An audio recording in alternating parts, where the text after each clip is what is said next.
அன்புக்குரியவர்களே, ஆண்டவர் இயேசு கிறிஸ்துவின் யூபிலிக்கு ஆயத்தமாக இறைவேண்டல் 100 தொடரில் இன்று மன்னித்தபின் இறைவேண்டல் செய்யுங்கள்.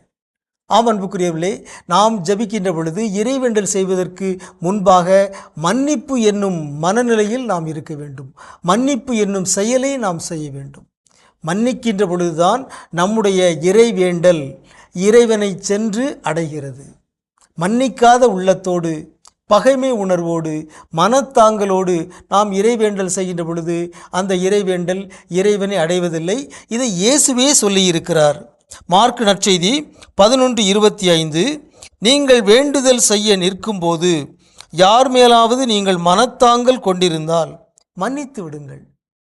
ஆகவே இறைவேண்டல் செய்வதற்கு முன்பாக யார் மீதாவது நமக்கு மனத்தாங்கல் இருப்பதாக தெரிய வந்தால் அதை மன்னித்து விட வேண்டும். அதன் பிறகு நாம் மன்றாட வேண்டும். அதன் பிறகு நாம் ஆண்டவரை போற்ற வேண்டும். அதன் பிறகு நாம் ஆண்டவரை ஆராதிக்க வேண்டும்.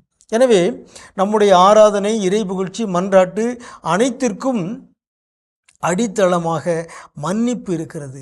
யார் மேலாவது நமக்கு மனத்தாங்கல் இருந்தால் மன்னித்துவிட்டு நாம் இறைவனை தொழ வேண்டும், ஆராதிக்க வேண்டும், போற்றி புகழ்ந்து மன்றாட வேண்டும்.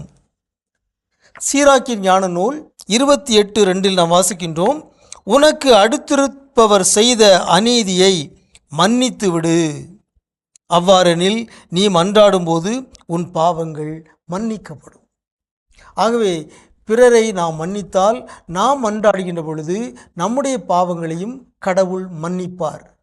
இந்த செய்தியையும் நாம் விவிலியத்தின் பல இடங்களில் பார்க்கின்றோம். எனவே மன்னிப்பு என்பது இறைவேண்டலுக்கு ஒரு முன்கட்டாக, முன் நிபந்தனையாக இருக்கிறது. மன்னிப்பு இன்றி நாம் இறைவனிடமிருந்து மன்னிப்பையும் பெற முடியாது, இறைவனிடமிருந்து ஆசிகளையும் பெற முடியாது என்கிற செய்தியை விவிலியத்தின் பல இடங்களில் பார்க்கின்றோம். எனவே நாம் இறைவேண்டல் செய்ய தனியாகவோ குடும்பமாகவோ திரு அவை சமூகமாகவோ செய்கின்ற பொழுதெல்லாம் நாம் பிறரை மன்னிக்க வேண்டும், கடவுளிடமிருந்து மன்னிப்பும் கோர வேண்டும். எனவே தான் திருப்பலியிலே, ஒவ்வொரு திருப்பலியிலும் நாம் மன்னிப்பு வழிபாட்டோடு, மனத்துயர் மன்றாட்டோடு திருப்பலிக்குள் நாம் நுழைகின்றோம். மன்னிப்பு என்பது நம்மை, நம் மன்றாட்டுக்களை ஆண்டவர் முன் கொண்டு சேர்க்கின்றது. எனவே இறைவன் முன்பாக நம்மையே தாழ்த்தி கொண்டு, பிறர் முன்பாக நம்மையே தாழ்த்தி கொண்டு நாம் மன்னிப்பு பிறருக்கு வழங்குவோமாக, பிறரிடம் மன்னிப்பு கோருவோமாக. அப்பொழுது நம் இறைவேண்டல் ஆண்டவருக்கு உகந்ததாக இருக்கும்.